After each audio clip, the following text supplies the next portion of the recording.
고린도 후서에는 우리가 신앙생활을 하면서 암송할 수 있는 주옥 같은 말씀들이 많은 것 같습니다. 누구든지 그리스도 안에 있으면 새로운 피조물이라, 이전 것은 지나갔으니 보라 새 것이 되었도다. 그러므로 우리가 낙심하지 아니하노니 겉사람은 낡아지나 우리 속사람은 날로 새로워지는도다. 내 은혜가 내게 족하도다. 이는 내 능력이 약한 데서 온전하여짐이라 하는 이 말씀들. 그런데 이 말씀들이 어떠한 배경과 어떠한 맥락에서 고백된 말씀인지를 알면 더 풍성하고 깊은 말씀의 은혜 속으로 들어갈 수 있을 것이라고 생각이 됩니다. 고린도 전서와 고린도 후서는 같은 저자이지만 내용의 차이가 있습니다. 고린도 전서에서는 교회 자체적으로 안고 있는 문제를 중심으로 해서 사도 바울이 목회적 관점에서 답을 준 책이라고 한다면, 고린도 후서는 사도 바울이 자신의 인격, 자신의 정체성이라고 할 수 있는 사도성, 심지어는 도덕적인 문제에 걸고 넘어지면서까지 바울에 대해서 온갖 말로 비난하고 공격하는 사람들에 대해서 사도 바울이 자신의 입장을 비교적 정확하게 사실 그대로 밝힌 책입니다. 사람들은 다른 사람들의 어려운 문제나 복잡한 상황에 대해서는 그래도 마음의 여유를 가지고 잘 들어줄 수도 있습니다. 권면도 잘 할 수 있습니다. 그런데 막상 그 논쟁의 핵심이 지도자 자신의 인격이나 권위에 대한 문제, 심지어 도덕적인 문제에 대해서 말할 때에는 사실 대처하기가 매우 어렵습니다. 특별히 목회자들이 어떤 일로 인해서 교인들에게 불신을 당할 때가 있습니다. 대부분 목회의 불문율이라고 할 수 있는 것은 참아라, 기다리라, 침묵하라 하는 것이 우리가 배운 것입니다. 그러나 감정적인 영역에 있어서 풀어지지 않으면 목회가 참 힘들고 끝까지 감당하기가 어려운 것을 제 주변에서 많이 확인할 수가 있습니다. 기분이 나쁘면 천국도 가기 싫다고 하는 말도 있습니다. 저는 고린도 후서에서 사도 바울의 변명을 보면서 공감도 되고 부럽기도 하고, 나도 저렇게 변명할 수 있다면 좋겠다, 이런 마음을 품고 오늘 고린도 후서의 말씀을 함께 나누도록 하겠습니다. 고린도 교인들이 사도 바울에 대해서 비난한 것이 어떤 내용일까요? 고린도 후서의 내용을 살펴보면 사도 바울이 약속을 잘 지키지 않는다, 말이 어눌하다, 그런데 그 말은 독설적이다, 그리고 우리들을 방치했다, 겁쟁이다, 자랑이 심하다, 그리고 공식적인 추천서 없이 사역하고 있다. 사도 바울은 예수님을 실제로 본 적이 없지 않은가? 예루살렘 교회를 돕는 헌금을 빙자해서 목돈을 뜯어내려고 하는 것이다, 이러한 비난이었습니다. 저는 고린도 후서의 말씀을 바울을 비난했던 고린도 교인들을 향해서 사도 바울이 어떻게 변명했는지를 중심으로 메시지를 나누도록 하겠습니다. 고린도 후서의 구조를 전체 숲으로 보았을 때 1장에서 7장까지 8장과 9장, 그리고 10장에서 13장까지로 세 부분으로 나눌 수가 있습니다. 첫 번째 부분과 세 번째 부분은 나는 사도다 하는 정체성에 대한 문제를 다루고 있다면, 8장과 9장에서는 예루살렘 교회를 돕기 위한 헌금을 하자는 메시지로 나눌 수가 있겠습니다. 바울에 대한 첫 번째 고린도 교회의 비난이 무엇이었을까요? 바로 바울의 진실성에 대한 의심이었습니다. 1장 15절 이하를 보면 바울은 원래 고린도를 들렀다가 마게도냐로 가기로 했는데 고린도를 들리지 않고 마게도냐로 직접 간 것에 대해서 고린도 교회 교인들은 불만을 품고 있었던 것 같습니다. 바울은 우리를 중요하게 생각지 않는구나, 이랬다 저랬다 믿을 수 없는 사람이라고 비난했던 것입니다. 여기에 대해서 바울은 1장 12절 이하에서 자신이 계획을 변경할 수밖에 없었던 이유를 설명을 하고 있습니다. 바울의 변명은 처음에 가지 못했을 때나 지금이나 내 마음은 그대로다. 나는 결코 두 마음을 품지 않았다. 나는 사사로이 감정을 따라 내 육체를 따라 경솔하게 판단한 것이 아니다. 그리고 덧붙여 설명합니다. 바울이 두 번째 고린도 교회를 방문하고자 했을 때는 사도 바울이 내가 매를 들고 가지 않을 수가 없다. 그때의 심정으로 방문하기를 원치 않았다. 그때 성령께서 내 마음에 기름 부으시고 우리에게 인치시고 보증해 주셨다. 하나님이 내 증인이시다 하면서 1장 23절에서 내가 다시 너희에게 가지 아니한 것은 너희를 아끼려 함이라고 말한 것입니다. 그런데 이러한 진심도 상대방이 듣기 싫으면 결코 들리지가 않습니다. 계속해서 사도 바울은 2장에서 내가 고린도 교회를 방문하고 나서 너희들의 비난과 대적을 온몸으로 경험한 후에 내가 눈물로 쓴 편지를 보냈을 때 그때의 그 아픈 심정을 다시 기억하면서 이런 말을 합니다. 내가 너희들에게 쓴 편지를 받고 너희들이 교인들 중에 나를 대적하는 자에 대해서 치리하고 징계를 한 사람이 있는데 내가 용서했으니 너희도 용서하라고 부탁을 합니다.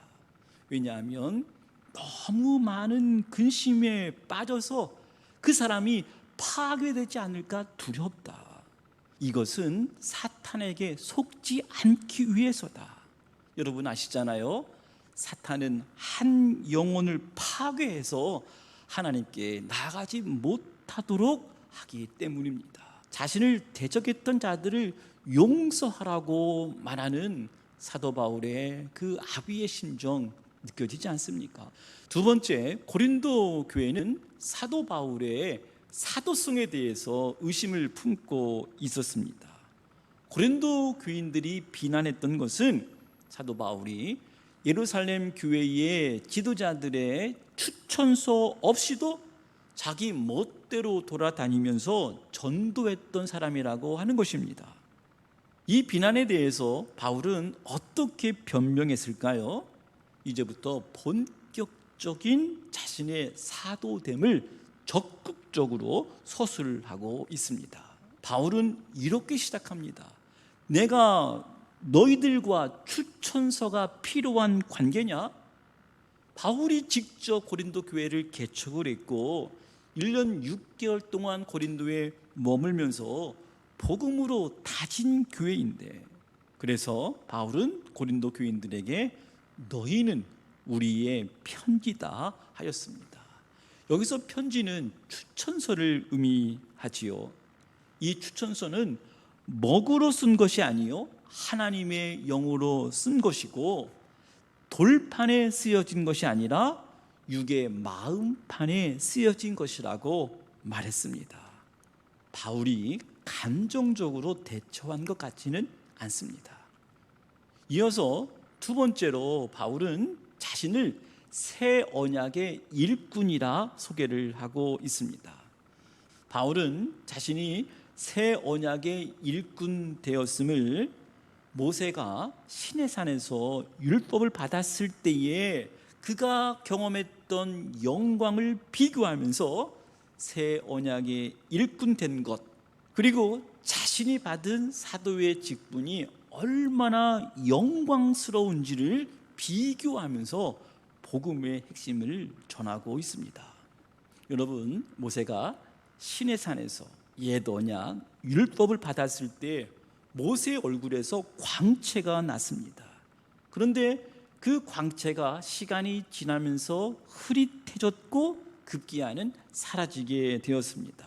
자신의 얼굴에 나타난 영광이 사라지는 것을 알아채지 못하도록 수건으로 덮어야만 했습니다. 그런데 이스라엘 백성들은 그때에도 알지 못했고 지금도 모르고 있다고 하는 것입니다.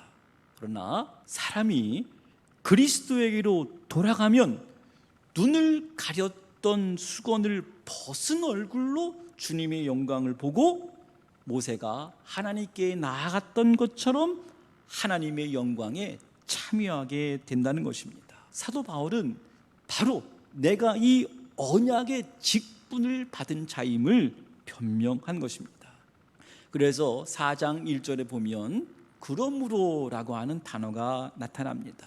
이 말은 내가 새 언약의 일꾼, 새 언약의 직분을 받았기 때문에 내가 긍휼하심을 입었고 그래서 나는 낙심하지 아니한다 고백을 한 것입니다.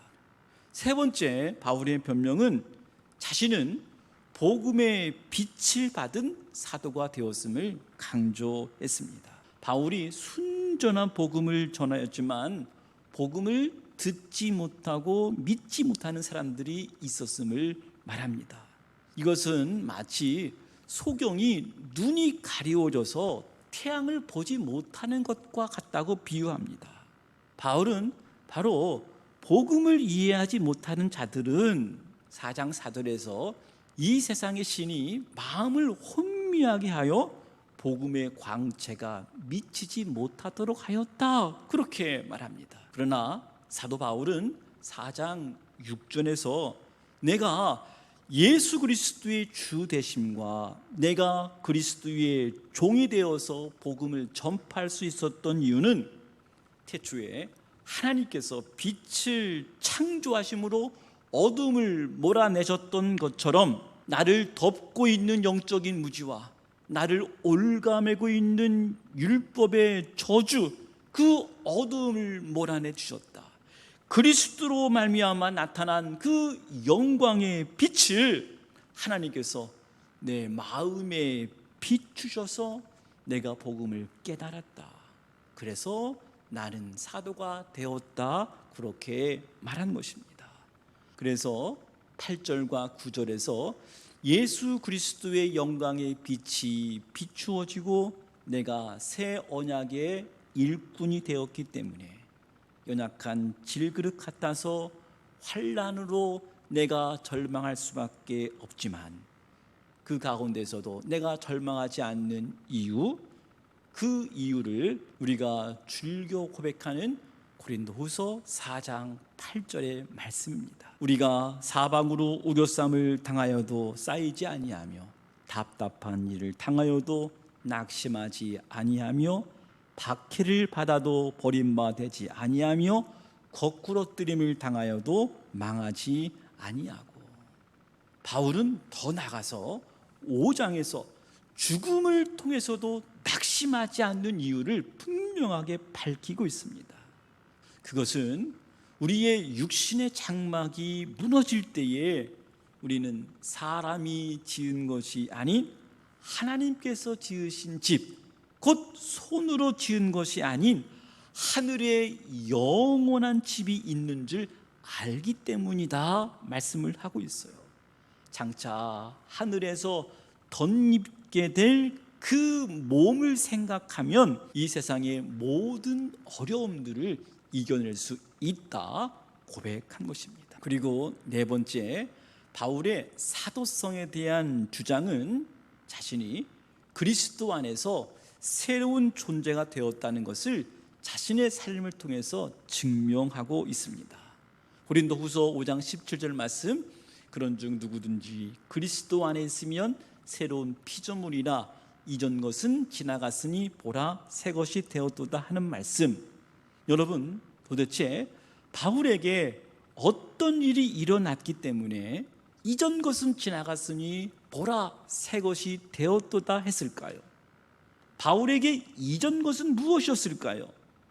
이전 것은 죄의 종이 되어서 하나님과 원수로 행했던 옛 사람인 반면에 새 것은 그리스도 안에서 죄 사함을 받고 그리스도를 옷 입은 사람이라고 말하는 것입니다.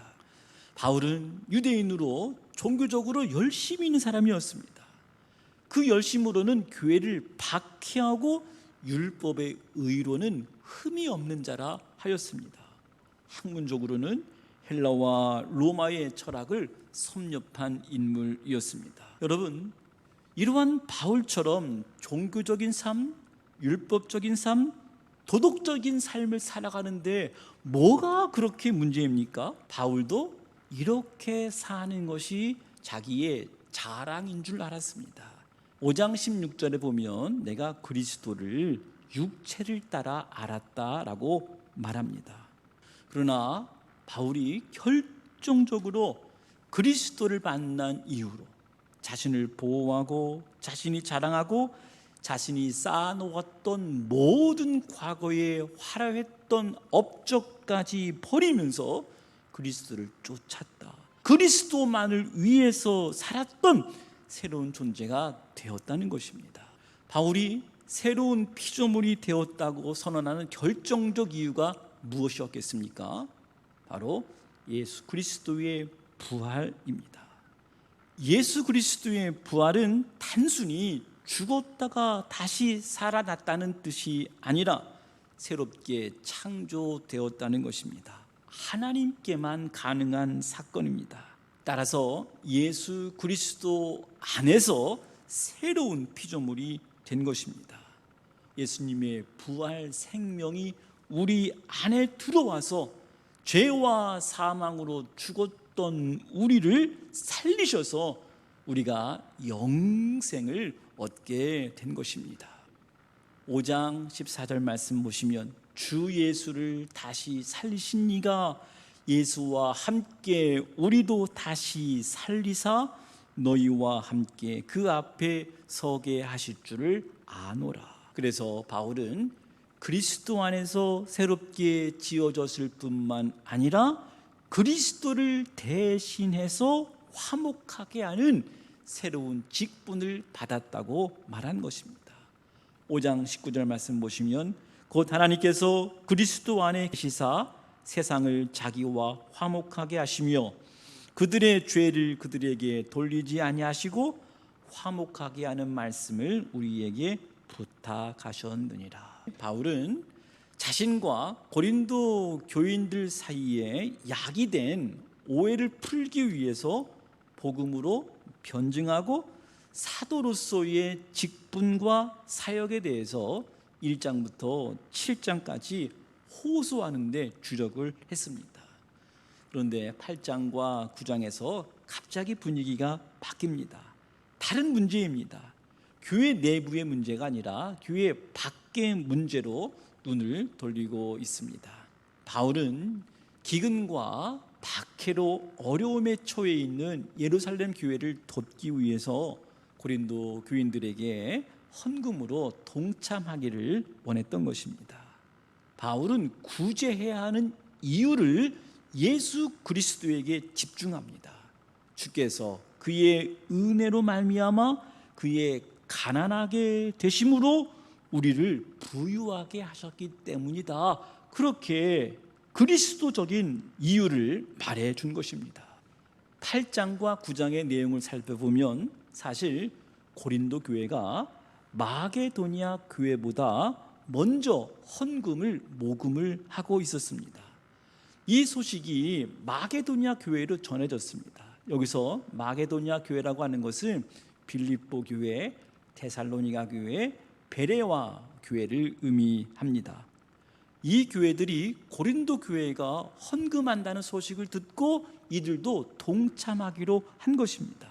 그런데 교회 안에 분쟁이 생기고 여러 가지 문제가 생기면서 예루살렘 교회를 돕고자 했던 것이 제대로 시행이 안 되었던 것입니다.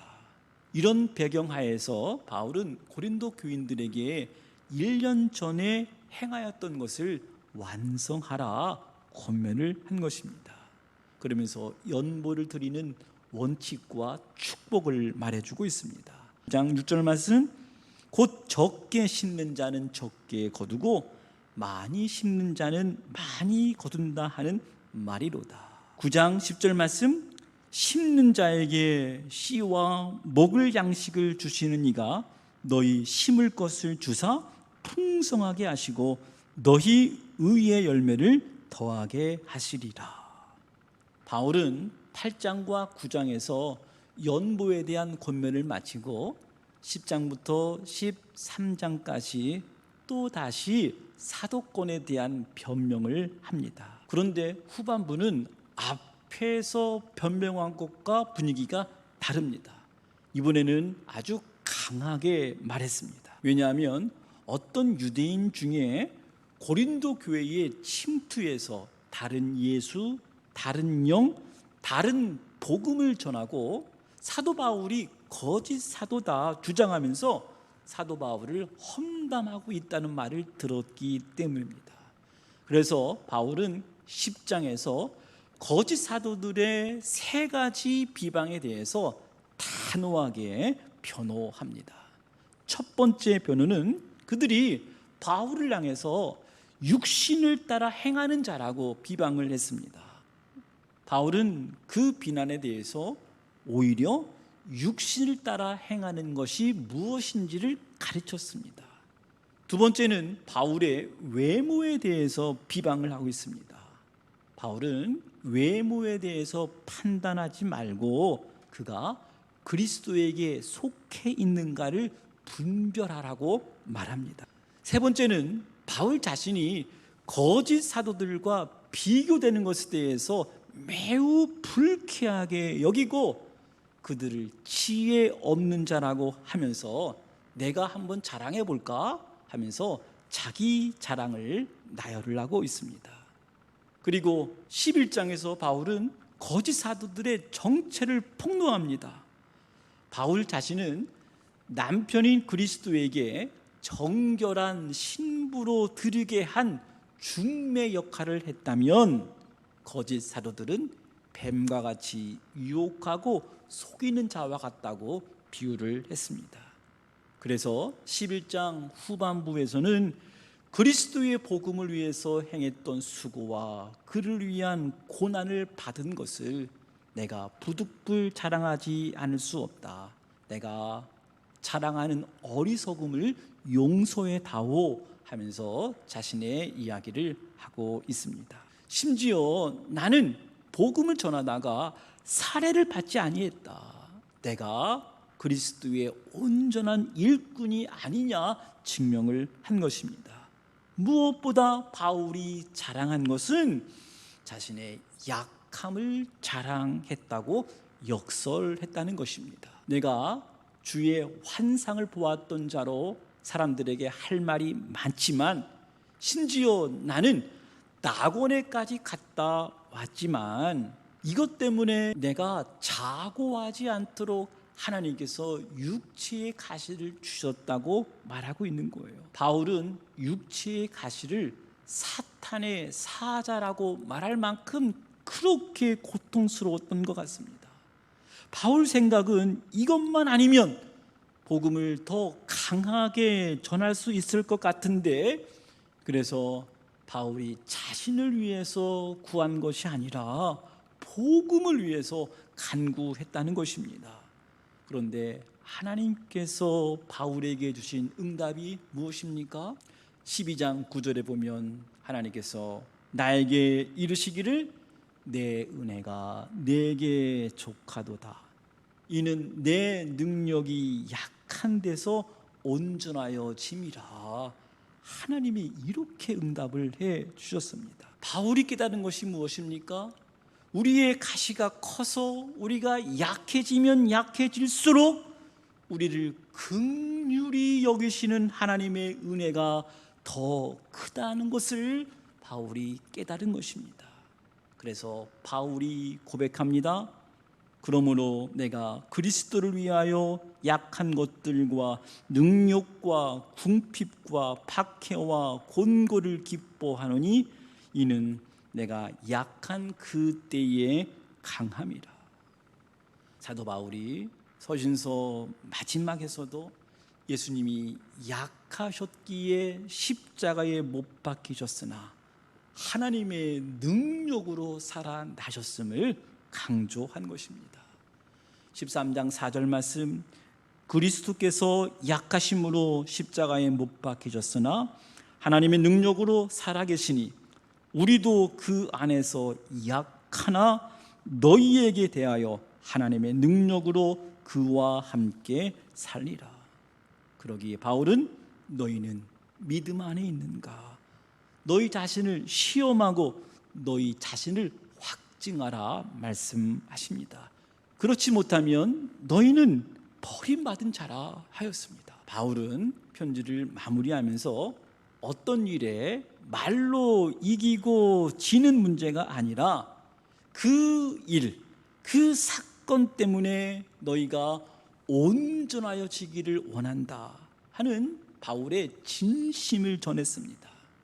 그리고 마지막 장 마지막 절에서 성부와 성자와 성령의 이름으로 말도 많고 탈도 많았던 고린도 교회를 향해서 축복하면서 편지를 마치고 있습니다. 주 예수 그리스도의 은혜와 하나님의 사랑과 성령의 교통하심이 너희 무리와 함께 있을지어다. 사랑하는 성도 여러분, 신앙생활 하다 보면 감정이 상할 수가 있습니다. 누군가 마음에 들지 않는 분들이 가까이에 있을 수 있습니다. 그러나 주 예수 그리스도에게 붙잡힌 사도 바울의 메시지를 진심으로 들어보십시오. 진심으로 말할 때 듣고 받아들일 수 있는 사람이 참으로 복된 사람들입니다. 고린도 후서의 말씀이 하나님 말씀으로 들려질 때 저와 여러분의 신앙의 단계가 어느덧 한 단계 올라가 있음을 발견하게 될 것입니다. 고린도 후서 말씀 안에서 큰 은혜와 문제의 해답을 얻는 복된 한 주간 되시기를 주님의 이름으로 간절히 축원합니다.